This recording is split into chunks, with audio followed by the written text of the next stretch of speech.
একটি শিক্ষণীয় সুন্দর গল্প। জাপানিরা তাজা মাছ খেতে পছন্দ করে। জাপানে টাটকা মাছের বাজার বেশ বড় এবং কেনাবেচা ভালো হয়। কিন্তু অতীতে তেমনটা ছিল না। জেলেরা মাছ ধরার জন্য তাদের নৌকা নিয়ে সমুদ্রের দূরত্বে চলে যেত। মাছ আনতে তারা অনেক দিন ভ্রমণ করায় জেলেদের বাড়ি ফিরতে বেশি দিন লেগে যেত।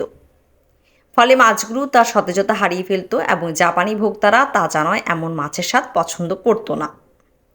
মাছ কোম্পানিগুলো সমস্যা সমাধানের চেষ্টা করে এবং মাছকে তাজা রাখার জন্য ফ্রিজার স্থাপন করে।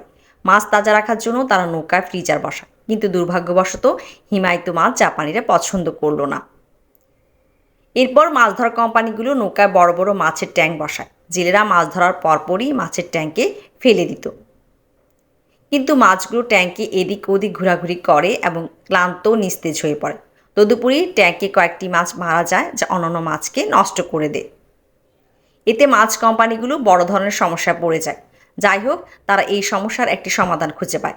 এখন জাপানিরা তাজা মাছ উপভোগ করতে পারে। তারা কিভাবে পারল? মাছ ধরা কোম্পানিগুলো ধরা মাছ সরাসরি নৌকায় স্থাপিত মাছের ট্যাঙ্কে রাখে। তবে তারা একটি ছোট পরিবর্তন করে। তারা মাছের ট্যাঙ্কে একটি ছোট হাঙ্গরও ছেড়ে দেয়। এটি মাছকে খুব সক্রিয় রাখে এবং মাছগুলো সতেজ থাকে। গল্পের নদী জীবনের চ্যালেঞ্জ মোকাবেলা করা গুরুত্বপূর্ণ, কারণ এর ফলাফল চমৎকার হয়।